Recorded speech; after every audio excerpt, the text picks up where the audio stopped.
Hi, thanks for joining us. This is the Arnold Porter Legislative and Public Policy Team. I'm Kevin O'Neill, chair of that group, and today we're having a conversation about what a new speaker means for business in Washington. We're going to delve into the process, policy, politics, and people of all of that. And I'm joined by three of my distinguished colleagues, Ron Kind, Sonia Nesbitt, and Mark Epley. And we're going to start with you, Ron, and ask you to introduce yourself. Yeah, I'm Ron Kind. I was a Democratic member of the House of Representatives for 26 years, a senior member of the Ways and Means Committee, and a proud new team member here at Arnold Porter since the beginning of this year. And I am Sonia Nesbitt. I am a senior policy advisor here at Arnold and Porter.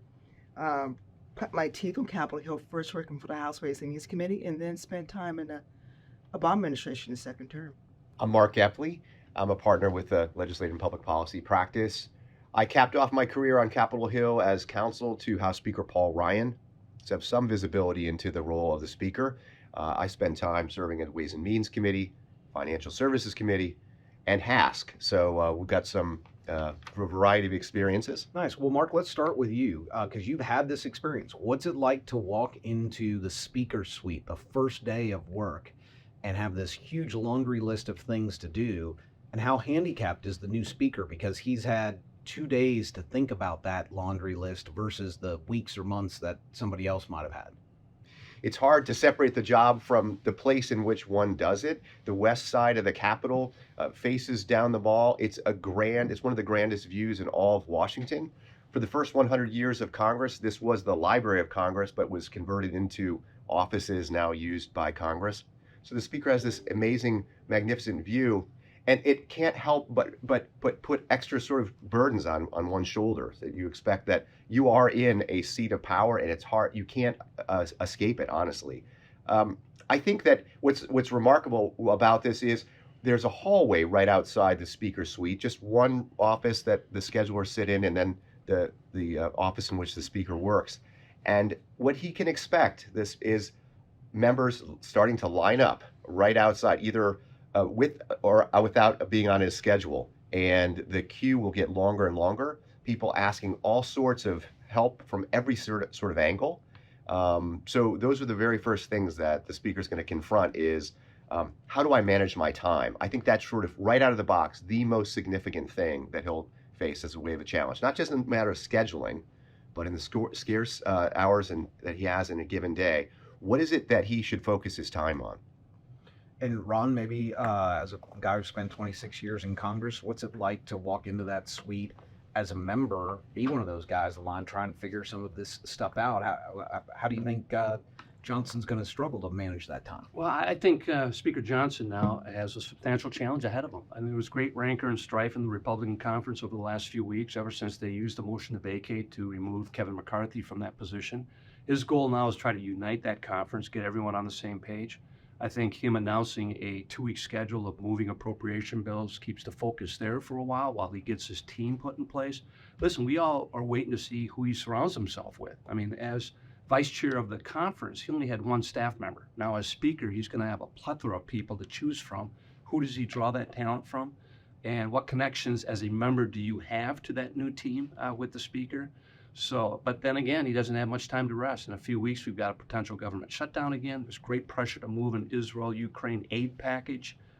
There's going to be pressure within his conference to do something on border security with the immigration issues. So all this stuff is ticking. And unfortunately, he's walking into a bit of a mess right now that he's got to quickly try to organize and give direction to. So, Sonia, let me bring you into the fun here. Ron mentioned the minority leader. So, and Ron, I do want your opinions too, but are the Dems sitting over there kind of rubbing their hands together in glee? What's the minority leader thinking about, and how is he going to handle his relationship with the new speaker? It's probably starting with establishing the relationship with the new speaker. He seemed to allude that he doesn't yet have one yet. But to Ron's point, he is under a tremendous amount of pressure to continue to work side by side with Republican leadership to govern. They have some huge issues that are facing them right away. Again, we talked about the government shutdown and the CR. We want to avoid that. We certainly want to get the appropriations process underway, supplemental spending measures that were set up from the White House. All those need to be done. Yeah, I mean, let's not pretend that there wasn't some electoral politics, at least the thinking in that respect, that happened yesterday as well. We saw 4 Democrats from New York, for example, vote for Johnson. These are moderate Democrats who are going to face tough odds of being reelected in a state that is blue. But nonetheless, they obviously won a year ago. So it will be very interesting. You're going to have to find that balance between obviously demonstrating that you want to lead and to govern and to work together with your colleagues, while also, beginning to develop your strategy and approach for retaking the House in 2020. So each of you has been in a congressional or executive branch position where you've sat at the table where the House, the Senate, the White House were trying to get big picture things done, like an appropriations bill, like a defense authorization act. And a lot of that's built on trust and relationships that go back. And everything you read and hear from the last 48 hours is nobody knows who the new speaker is. So what are they thinking at the White House? What are they thinking in the Senate Republicans, the Senate Democrats about how to handle these big things? Ron, why don't we start with you? Well, I think the White House is going to be doing some outreach real quick to get to know Mike Johnson, who he surrounds himself with, what team he brings on board. And then they'll establish some type of line of communication so they can at least talk to each other. But the president has his priorities. He's made that clear now for quite some time, that he's hoping he'll get the House of Representatives to act upon.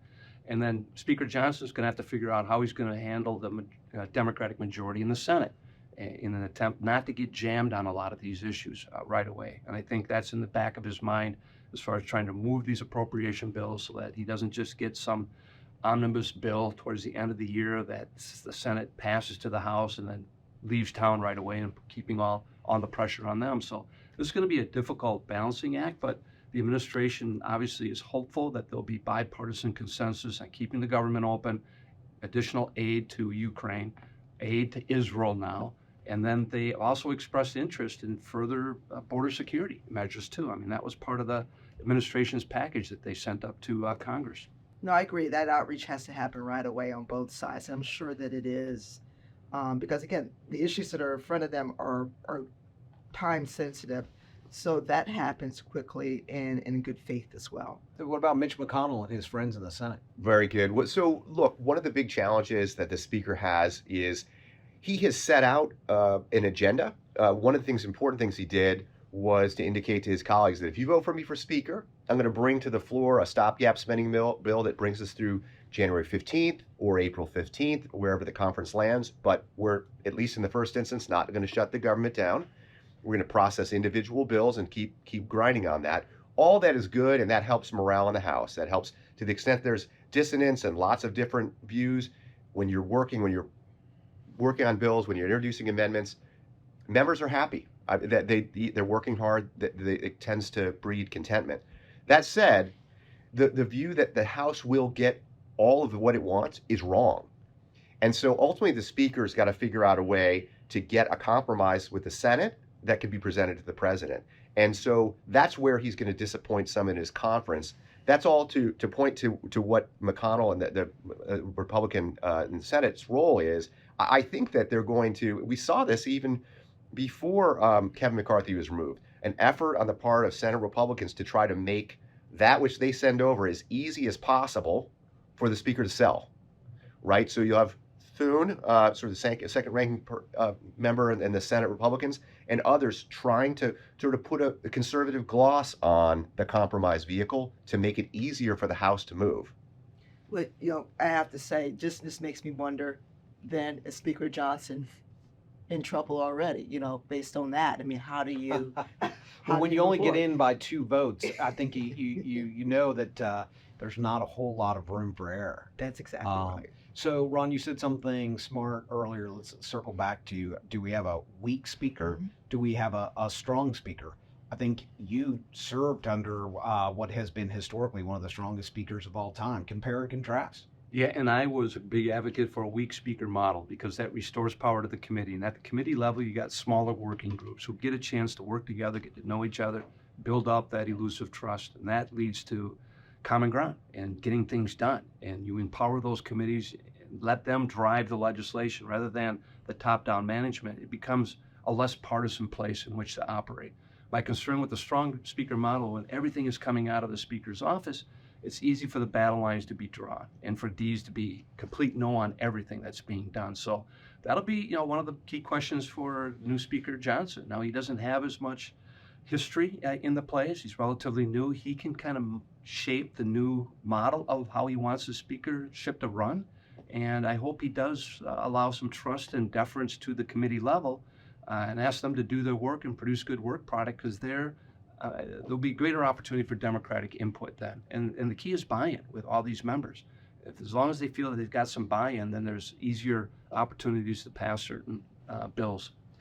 Yeah, I mean, I agree with you, and unfortunately, not everybody can be Nancy Pelosi, the powerful Nancy Pelosi. But I have to just speaking strictly, just viewing the process in terms of looking at the question from that perspective. This process didn't inspire a lot of confidence. He was the fourth nominee, not to be critical here, out of Republican caucus for Speaker.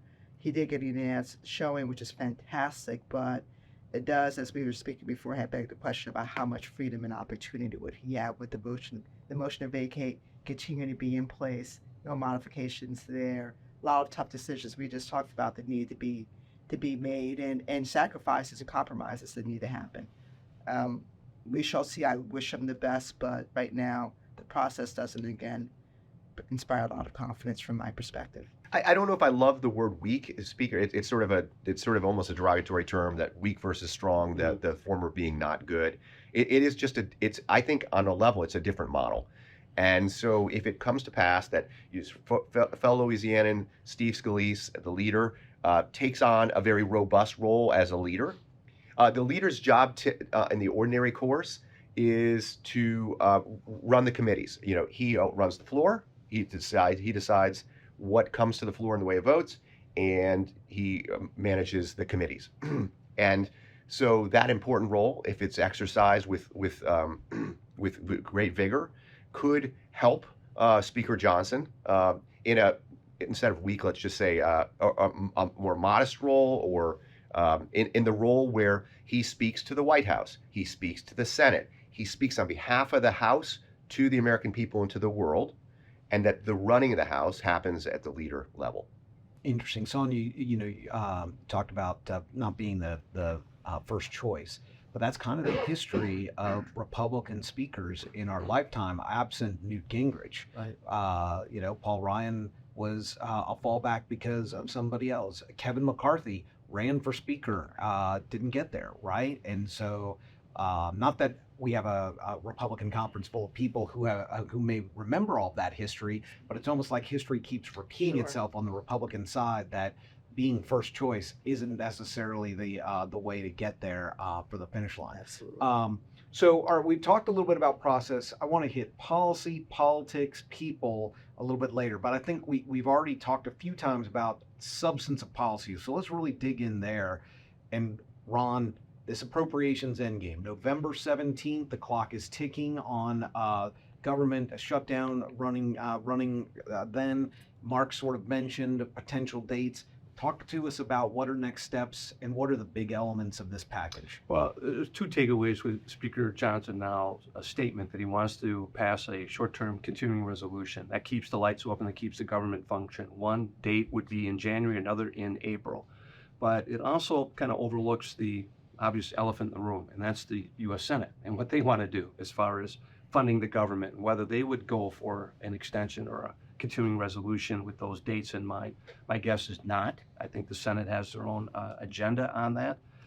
They would ideally like to get things put to bed more permanently, given next year's election stakes that are going to be on them before long, a huge presidential race coming up, and of course, control of the House and Senate is going to be very much on people's mind. Having another government shutdown scenario early next year probably isn't what Senate leadership would desire, or even the White House would desire at this point. So again, there's going to have to be a meeting of the minds come in a few short weeks here, how they're going to approach that next deadline that's soon going to be upon them. My guess would be there would be some type of short-term CR, because they're nowhere close to reaching an agreement by the middle of November. But how long that's going to continue is anyone's guess right now. What are the stakes of, we got Israel, we've got Ukraine, we've got Taiwan, we've got Bernie Sanders asking for tens of billions in domestic spending to match the money. We've got Republicans upset about border funding while Chuck Schumer says, give me the money, but don't change the policy. I mean, there's a lot underneath the surface of, hey, let's just kick the can down the road. Right. So a couple other matters that need to be addressed by the House includes the National Defense Authorization Act. Um, I think that's on a pathway to get done. One of the issues there is because if it's considered to be a must-pass bill, then it becomes a vehicle on which you put other stuff. So, What we like to call a Christmas tree. is Christmas tree. So is it the last vehicle out of town? There's some things like the Ukraine Israel aid package.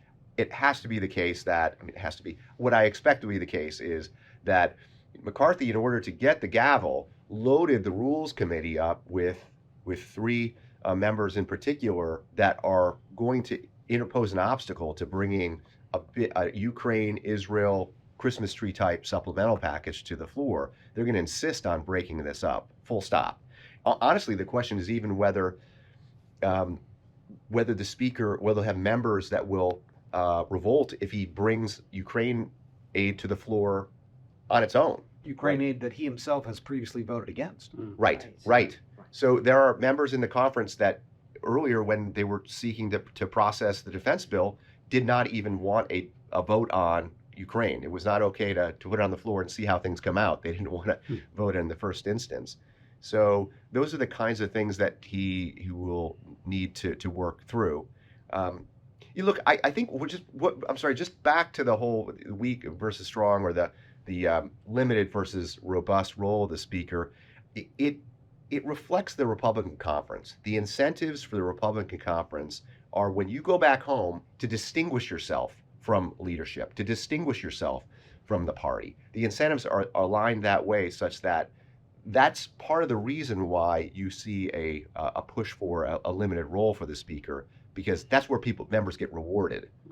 That's right. Sonia, did you want to say some stuff about the appropriations and other? Yeah, legislative no, items? I mean, I think everyone was spot on. I'm not going to pile on there, but I would point out there are a few other things outside the appropriations, things like tax extenders, health extenders that also need to get done as well. And again, it will be interesting to see how we move forward with a calendar that allows for all that to happen. And keep in mind, we have an election coming up in 2024, right? And so then it's going to be the challenge of how quickly can you get things done? Let's just say the things you don't get done and off the plate in 2023. How quickly can you get them done in 2024? Because at some point, we all know it becomes a little bit more difficult to get any bipartisan momentum as we head into what will be a very competitive Senate and a very competitive House race. And Kevin, I think one of the real fundamental questions that Speaker Johnson is going to have to answer quickly is whether he's willing to accept that earlier debt ceiling limit spending numbers that was agreed to. Because if he doesn't agree to that, he's going to have major revolt in the Senate and in the White House. That's a recipe for government shutdown. So let's talk about that, Ron, because you mentioned these two deadlines, one early January, where some other Congresses have gone in the past, and one in April. And the whole reason that April date is out there is because the Fiscal Responsibility Act that they cut basically said, if you guys can't figure out spending by April 1st, you're stuck with a 1% across the board. So it seems to me like a little bit of a sneak attack by conservatives saying, hey, give me a long-term CR. Oh, if it goes past April, oh, whoops, we got a 1% cut. What do you think here? Yeah, and obviously the Senate and the White House knows that too. So that's why an April date is a non-starter from their point of view. And again, ideally, they'd like to see something solidified and agreed upon by the end of this year. So they take that off the table going into next year, all the high drama, the potential shutdown. Obviously, the president doesn't want that going into 2024. But Speaker Johnson's going to have trouble in his conference as far as accepting a bipartisan spending agreement, given where they are and where I suspect they're going to pass these appropriation bills, which will be substantially below what was the debt ceiling spending limits that was agreed to. And you'll have 9 weeks to do it before the end of the year, right? Which doesn't give them a lot of time. Ho, ho, ho. I was on the Hill yesterday, and some staffer pointed out that the House is already canceled next week. They're going to come back to the session. They were going to be out, and that basically we're now set up to have 14 weeks in a row. And we all know how grumpy members get after coming back several weeks in a row. and all that. So And that's on top of them having to be here the last few weeks almost constantly because of the speaker race and when votes might come up. So their schedules right now are shot.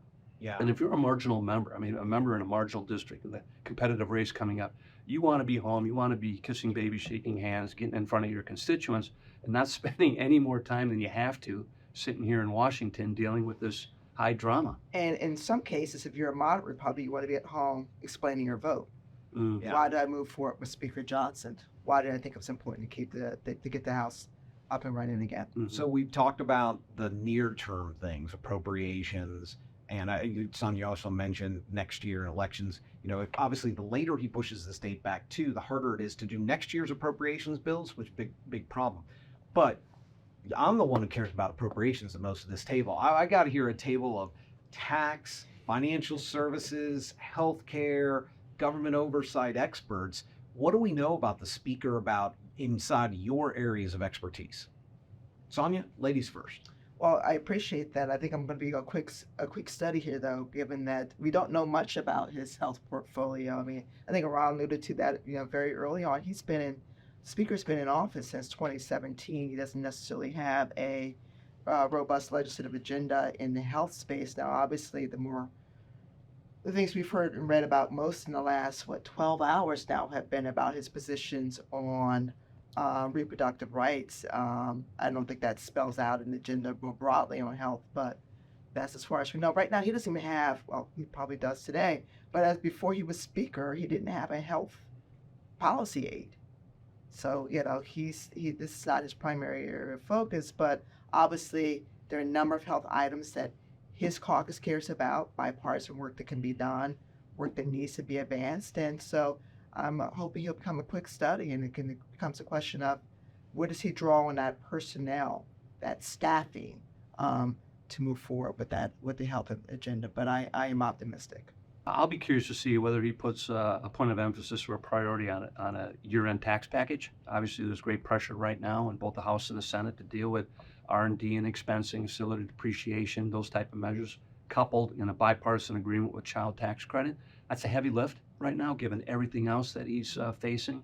And the other issue, too, I'll be curious to see is whether he wants to see a robust trade agenda again, which would be trade promotion authority, which might be a difficult sell in the conference, giving President Biden that authority right now.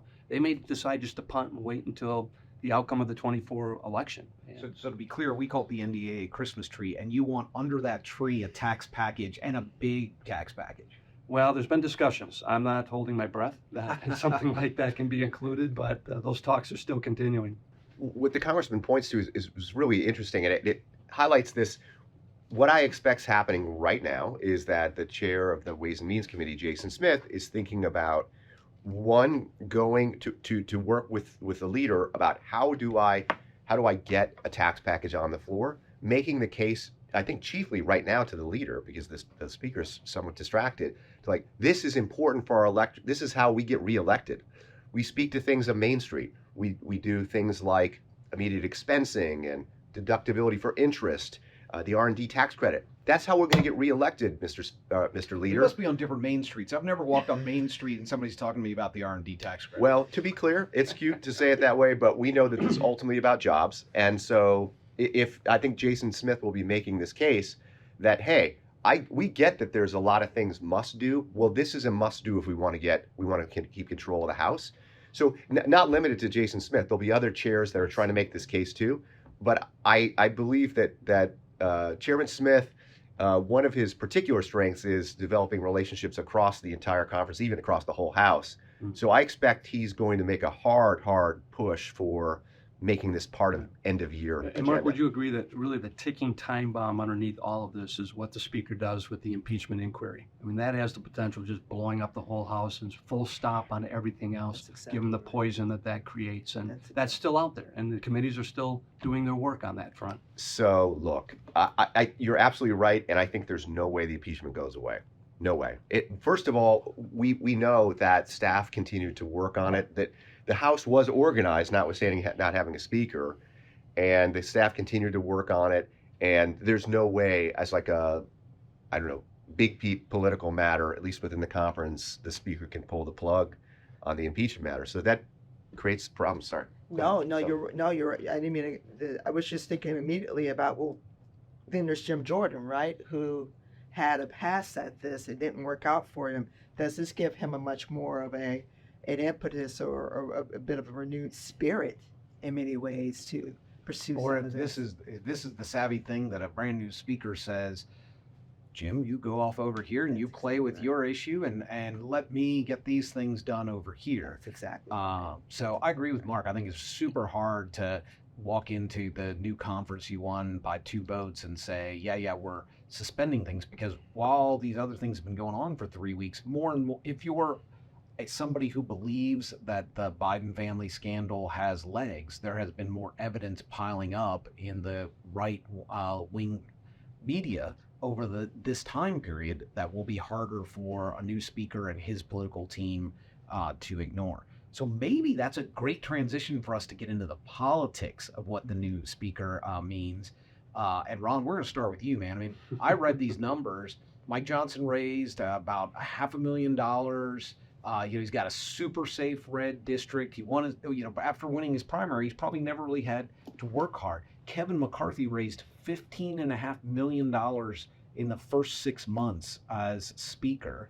Talk to us about how hard it is to raise money and what the leader has to do. Well, first of all, he'll have an operation that he can tap into that he'll inherit from the McCarthy wing.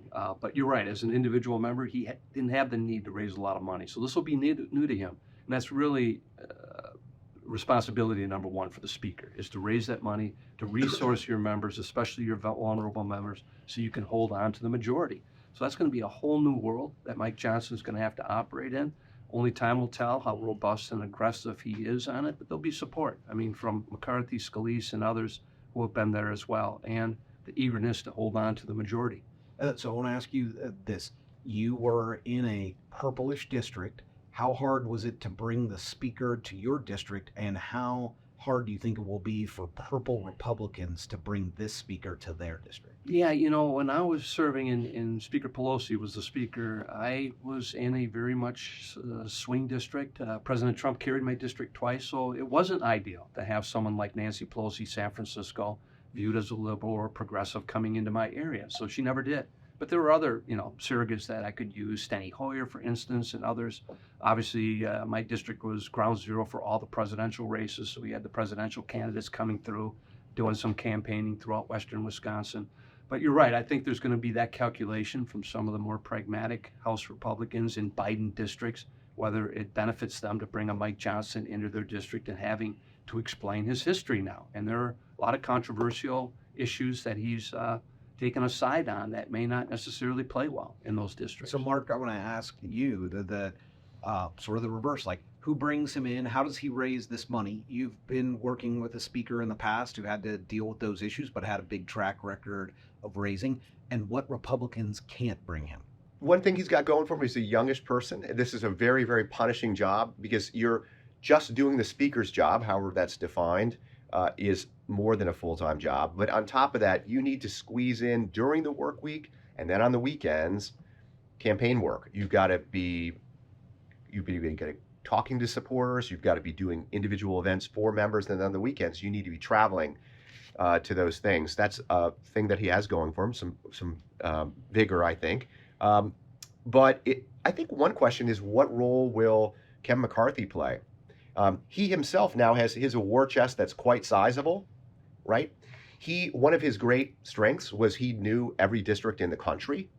He was a very good recruiter. He knew how to pick winners in difficult districts to win. And those are really several distinct jobs you could task one person with. You could, and it'd be curious to see whether and to what extent he continues to add value to the conference in that way.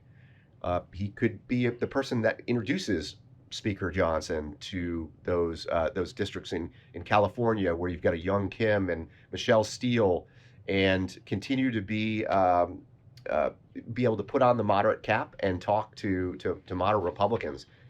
I think that's part of the answer is, what role will Kevin McCarthy play? Because that's one of his real strengths. It'll also be interesting to keep an eye on Mike Johnson too, that he was an all-in 100% backer of Donald Trump. Now, how does that play out in light of the indictments, the trials that Donald Trump is facing right now? He has new responsibilities and duties as a speaker that he didn't have before. So does he pull back a little bit from that all-in attitude or not? It's going to be an interesting political calculation for him. Sonia got a gleam in her eye when you said that. So Sonia, I was going to ask you to really what do other sort of portions of the Democratic Party think about how to use the speaker to help them retake the majority? I think from the Democrats' perspective, they think they have a lot to gain from Mike Johnson being speaker based on his record, based on his relationship with Trump, based on some of his past positions. Again, we talked a little bit about the reproductive rights. It's obviously January 6th, all the things that we already know. He's been hit on LGBTQ He's issues been overnight. very tough on those issues as well, in a way that again, it's just for Democrats, and this is not to be too partisan. I mean, you've already seen Hakeem Jeffries define him as sort of in many ways, sort of the poster child of this really extreme Republican MAGA sort of. So we're going to see some ads of Mike Johnson's face morphing into the candidate's face. Well, thanks, Kevin. I'm going to write that down and send that to the to Hakeem. He'll love that, and we'll let him know it's no charge. That'd be great. But no, I do think that Democrats see this to their advantage. It's not only just for Mike Johnson, his record is limited, but it's filled with things that I think for Democrats, it's red meat for their base, for those purple districts. But then there's also this process, this idea of the speaker race playing out the way it did. They'll play into that. I mean, I do think there will be right now we've seen a bit of a challenge right now with Republicans being able to raise money during this period of time. That's understandable. I think with a new speaker, you're going to see a lot of enthusiasm from that base. They'll make that up. But at the same time, Democrats are undeterred. They are focused on winning back the majority in 2024. Everyone I've spoken with over the last few weeks, we're going to make Hakeem Jeffries the next Speaker of the House, and I think they'll use this to their advantage. This is where the Trump being an agent of chaos and 3 weeks of chaos in the House blend together exactly for right. a Democratic playbook. If you want to get back to normalcy, then electing a Democratic House, that's got to be one of their major themes. It will be interesting to see when Donald Trump comes out in a few weeks publicly saying, shut the government down, no good is coming out of the Congress anyway. What does Mike Johnson do in response at that point? And, Hakeem Jeffries is going to stick to his battle plan, which is allow the Democrats to look like the mature ones in the room. We're sitting there very quietly, patiently waiting, doing our bidding, focus on the people's word. Those were their words, their narrative. And I think, again, it's going to be very interesting to watch, particularly the Trump factor. So I want to let me shift gears to sort of the last subject, which is people. Yeah. And I got asked a really interesting question last night, which I hadn't considered, which is Mike Johnson the Speaker of the House? Is Mike Johnson the Speaker for right now? Is there a scenario, Mark, where Republicans hold the House and there isn't a Speaker Johnson on the other side of that? That's a difficult question, Kevin. I think that first of all, I think looking at the national narrative, how we speak about how the speaker pertains to Democrats winning back the House or moderates having to Republicans keeping their district, that's real. A national narrative is real. But, and Ron's best to speak to this, it's individual district by individual district, right? So I mentioned Michelle Steele, Young Kim. I think those are plus 10 Biden districts. Somehow they were able to make a case for themselves and people split their ticket. So they voted. So national narrative's real. It does have an impact. National, trends that affect fundraising are real, but ultimately it's district by district. So yes, I think it's possible, right? I don't know how that happens, but I think the Republicans could hold the House only because I'm describing this phenomenon where it's a district by district campaign, not sort of a national campaign. I think that whether or not they hold the House is probably, if we know how the approach game ends and whether or not it ends in a shutdown, is pretty telling for this. So I think there's a pathway back to them, regardless of what happens. Right. And we know there's things completely out of those things. For example, how the Alabama districts are drawn, the Louisiana district, North Carolina, New York. Those things are wholly outside of the control of the speaker. I have a hard time seeing, when I was asked this question, I just don't see how victory solves all problems, right? If you get reelected, I don't see how Johnson, if he survives this year, and maybe just survives this podcast taping, who knows? I don't see how he can't continue to be Speaker. So, Ron, I want to ask you sort of because you've been in these shoes. When bad news hits, what is it that causes some good people to walk away from distinguished careers on the Hill and say, I've had enough? Do you think that the last 3 weeks of chaos at the conference means some good Republicans are going to walk away? Yeah, early? before I address that, just back on the last one, I just remind our listeners, we're still about 1 year out from the election, and that is an eternity in politics, and so much can change between now. And so it's really hard to predict what Mike Johnson is going to be looking at going into next fall. But yeah, I think the last few weeks has been miserable for members of Congress on both sides because of the uncertainty of the schedule, the complete chaos and dysfunction, the feeling of helplessness, and no member wants to feel that way. So I'm sure there are a lot of heads spinning right now about their future careers in the House, thinking to themselves, is this really what I want to do with my life, given the time I have to spend away from the family, going to a hostile work environment, it seems, every day. Those were certainly some factors that led to my decision to leave the place after 26 years. And the uglier and messier it gets, the less pleasant a place it is to work. So certainly for the more senior members, I'm sure they're making those calculations. No, I think that's absolutely right. It's consistent with what I have seen and heard, and having, like all of us, chatted with members over the last few weeks, Democrats and Republicans, but certainly Democrats who I've spoken with. There is just deep frustration in their voices, and they're tired. To your point, you have not only commitments with your family, you also have your own typical personal commitments that you have to do. Members of Congress still need to go apparently to the doctors, those kind of things that have been disrupted, and their ability to do work. You keep talking about districts matter and what happens in a district, how that operates. They need to physically be there to be able to demonstrate that they're doing the work of their constituents and of their and making sure they're following their priorities. And they haven't been able to be there. They just have been absent, and that's a challenge. So to your point, how long do you want to do that? Yeah. So I've got one last question, and I'm going to lead off with my answer to that question, and that is, tell me one winner on the House side, Republican or Democrat, out of this besides Hakeem Jeffries and besides Mike Johnson. I'll lead off and I'll say at least Stefanik. So I'll say the Republican conference chair is the only elected member of the team who didn't run for Speaker. Mike Johnson lost the first time he ran this week, and he won, obviously, so he's a winner. But Scalise, Emmer both ran and lost, and Stefanik stood by. She nominated Johnson, and I think she still has a better career arc ahead of her because of that. So, Mark, you look anxious to chime in with who else would you throw in that winner column? I don't know the answer. My face was, you saw my brain working hard. I think this is not the answer, but I think right now, most immediately, the chair of the House Foreign Affairs Committee, Mike McCall, is going to be a winner in the sense that it's my expectation that the Speaker is going to need to push down things like, what is the House position on Ukraine, on Israel? How do we speak to Taiwan? These kinds of things. You cannot be the czar of all knowledge when you're the Speaker. If you try that, you'll end up sort of like Newt, right? I think, which he was good at times and not good at times, but he was, in some ways, he had a special talent, but even then, it wasn't enough to be the czar of all things. Mike Johnson cannot be the czar of all knowledge. I think he'll take a pass on trying to do that. That has the effect of pushing these kinds of things down to a Chairman McCall to speak to that.